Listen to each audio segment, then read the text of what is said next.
When do you turn a Facebook ad off in 2024? Today, I'll be answering the dying questions of Nick, how do I optimize my Facebook ads? When do I turn a campaign off? When do I turn an ad set off? When do I turn an ad off? So with that being said, let's dive into it. So first off, for campaign level, I never turn a campaign off.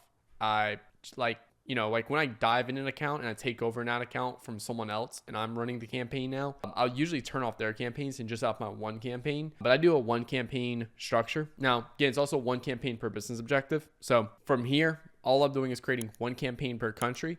Or like, let's say, for example, I have one campaign for my female collection and one campaign for my men's collection per country as well. So that's the two routes I'm going right there. But for the most part, I try to keep it down to one campaign per female collection, male collection, or country. If I'm advertising in 3 different countries with a female and male collection in each of those countries, then I'm gonna have 6 campaigns. All right. I'm also using CBO as well. So now it's called Advantage Campaign Budget when you're creating a new campaign. And I'm also using standard campaigns. I'm not using Advantage Plus campaigns. I'm not using Advantage Plus audiences as well, as those prioritize a little bit more on the middle funnel side. And I want a good mix of all. So that's why I do regular. Yeah. And all I'm doing here is increasing or decreasing the budget of that campaign, 20% up, 20% down, just depending on the previous 3 days of results. Now, the only time we turn a campaign off is essentially when that business objective is no longer valid. So for example, if we're spending in New Zealand and all of a sudden it's like, hey, we need to stop spending in New Zealand, then guess what? We're going to go turn New Zealand off. Very simple. Now, next thing is the ad set level. So we're leveraging right now where basically we have like one main ad set, and then we have like DCTs is where we test new creatives and everything. Now, some of you guys also know I don't really transition the DCT anymore to the main ad set, but that's like a whole nother video and everything like that. But we still have the main ad set on because it's still generating results. I'm just not going to go turn those off. I'm just not moving DCTs over into that main ad set next. But the main ad set, we pretty much just never turn off for the accounts that have it. And then the DCT ad sets, we turn those off based upon the conditions I'm about to show you guys next. So again, a DCT, if you're new to this is essentially where, and I have a lot of videos on the channel explaining this. If you look at all my 2024 content, I show you guys the strategy. I show you how we set it up. I show you how we scale up and down and stuff like that, all in those videos. But for the DCT, all that is essentially is a new ad set, broad targeting. Everything's broad targeting. I don't do any audiences. I don't do any interests. I don't do any retargeting audiences or anything like that. I create a new DCT, and then a DCT is a normal ad set with dynamic creative turned on. And then we upload 3 creatives, 2 body copies, 2 headlines. Those 3 creatives being all video or all photo. You can have multiple ad sets or multiple DCTs in a campaign, some video, some photo. And then one of those copies is a winner. One of those copies is new. One of the headlines is new. One of the headlines is existing. Now, show you guys some examples here. So let's say right here, we scheduled 116 to run starting on May 12th. And here you can see right here, 116. I know it might be a little small on your screen, but we started that on May 12th. And after three days of the DCT being live, it did not create a significant impact on the business. So we turned it off. What is a significant impact? A significant impact means that that ad set is getting a large amount of spend that's dropping overall CPA or improving overall ROAS of the business to where we can spend more, or we're just hitting our goal essentially with that level of spend now. So you can see right here, here's another one, 123. This is our DCT ad set. We launched it on May 16th. And after literally a day or two, it started taking majority of spend. You see right here, majority of spend. 116, not taking majority of spend. 123, taking majority of spend. This is what majority of spend look like.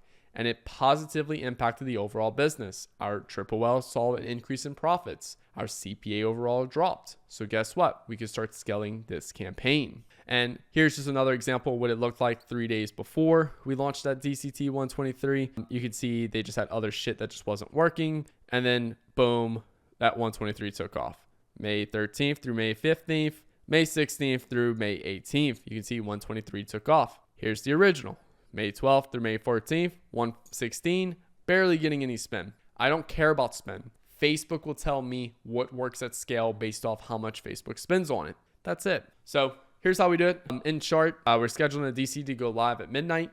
Today is currently January 11th at 10 a.m. So I would schedule this to go live at Friday, 12 a.m., January 12th, if I want to launch a DCT. All right. And then basically I'm letting it be active for 3 days. Now, with that being said, I have been starting to do more 7 days for accounts spending less than like $1,000 a day. So for all other smaller accounts, like below $1,000 a day, I do 2 DCTs for every like 7 days. All right. So just to give you guys a little heads up on that. Now, if it doesn't get a lot of spin, that makes it not a good asset. And what I mean by that means the creatives you gave it did not perform well. I don't look at it, oh, well, DCT didn't work. No, it's not the DCT didn't work. It's your fucking creatives that did not work. Just being very simple with you guys. If it gets a lot of spin and CPA tanks for the business, turn it off. So you see right here, 123 took overall spin. Like the CPA is actually not that great in Ads Manager, but in the backend for Triple L, the overall performance was significantly better. So because of that, we left it on. If it was tanking in the back end, even though it's getting all the spin, I'm gonna turn it off because it's not impacting the business positively. And then same thing here, where 116 did not get a lot of spin. You know, it's been $100 over 3 or 4 days, and the whole campaign's been almost $2,000 top. Oh, well, Nick, I didn't get a lot of spin. I can't statistically say that it's that blah, blah. I'm like, I don't give a fuck. Like, I really do not care at all. Like, the way I look at it is, okay, cool. Facebook had the opportunity to spin on this, and it could have easily spent more. Well, guess what? It didn't, because the creatives I created and gave to Facebook were trash. How do I know they were trash? Because it didn't work. And guess what? So that was 116. This is 123, like 2-3 weeks later. And 123 we launch, and within a day or two, it takes off majority of spin. Why? Because it was good performing creatives. And it took off and did well, and it improved the overall business. And this particular account now does, I think what, like 70, 80K a day now in revenue since we took over this account. So just want to be clear on that real quick. Now, if it gets a lot of spin and CPA for the business stays the same or improves, leave it on. So if, like, for example, 123 right here, it's working well. So all I'm doing is leaving 123 on. It's working well. I'll move it to the main ad set, but I'm still going to leave 123 on. That's how I'm doing it now. Like, I'm moving it to a winning ad set, but am I going to go turn off 123? No. Why? Because it's getting majority of spin and it's positively impacting the business. It's making my clients more money. And because we're on profit share with all of our clients, it's making us more money too. So why do I want to go break everything and turn it off and force it to go to main ad set? Why? There's no reason to.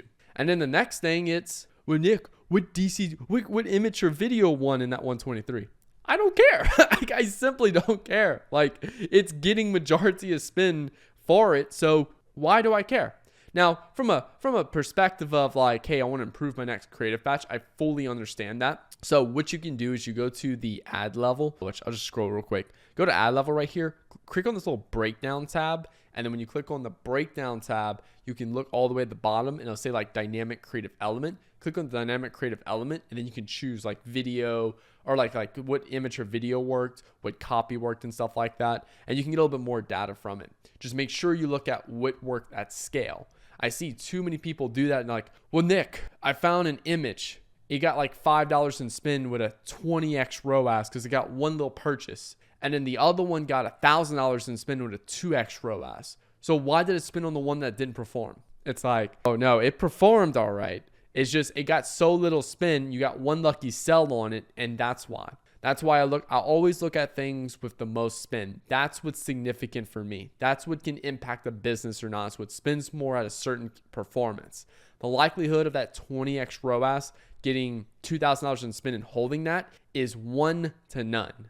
It's extremely low a possibility right there. I've never personally seen it before. Okay. All right. And then let's say, I don't know, it maybe like we run a DCT and it's about a day and a half in and performance is tanking, because I usually always try to let it like 24 hours go. There's been some very rare cases where like we launched the DCT and we had to turn it off the same day because performance just tanked really bad. But for the most part, I try to let the DCT run for, a day and a half, even at bad performance. If it's significantly bad, then there's been rare times where I have to cut off in the same day. Now, the ad level. This is where we're going to start talking about more of the main ad set, where we put all of our main ads and stuff like that. And again, look, I have videos on the YouTube channel. If you go look at Facebook ad strategy 2024 to run, how to test Facebook ad creatives, how to run Facebook ads in 2024. Those are all 3 videos that goes in depth about these topics of how to structure these things. So I pretty much just leave the main ad set on, or the winner's ad set. I pretty much just leave all the ads on. Very rarely I'll go turn ads off in here. And the reason why, it's because we'll see people to go turn off ads that are not performing, like high spending ads not performing. You turn those off, and then like these low to mid spending ads are like, oh, those are really great ROAS. Let's force more spend to those, And then what essentially happens here is that Facebook spends more on those, but they do not work well at scale, and it just blows up performance even worse. So it's like, if we're not hitting KPIs, if we're not hitting CPA or cost per purchase, ROAS, whatever particular goal that our client has established for us, or we establish for ourselves, it's better to operate at that 5 to 10% deficiency or inefficiency for a little while until we can find new winning ads, versus start turning things off and trying to force optimization, making a lot of noise to feel good about ourselves that we're taking action and stuff like that. And I typically see even worse, 20, 30% inefficiencies on that right there, where it just technically fucks up performance even more than already was right there. So that's why I try to leave a lot of ads on, and I always try to beat existing ads. My goal with testing the new ad is to essentially beat the existing best performing ad. That is my goal right there. And yeah, guys, that's how you can get more stability and performance. And that's pretty much how you optimize Facebook ads, when to turn Facebook ads off in 2024, what we follow, what my media buyers not follow. If you want to learn how to scale Facebook ads, how I actually increase and decrease budget, go look at the video, how to scale Facebook ads in 2024. If you want to learn strategy and structure and all that I use, I have a lot of videos. Just go look at my recent videos. I've been diving deep in all of this for you guys. Ooh, that was about to be bad. All of that is going into 2024, helping you guys get set up right for success in 2024. So thank you all so much for watching. If you're interested in me running your ads, click the link below, have Nick Theriot run your ads. If you're interested in monthly mentoring with me, click the link below, have Nick Theriot mentor you. And if you just want a one-off course that you can just purchase and go with, I have a course below, Nick's Facebook ad course. So thank you for watching. Hit that like button, hit that subscribe button for new videos every Monday, Wednesday, and Friday. And I'll talk to you guys later. Peace out.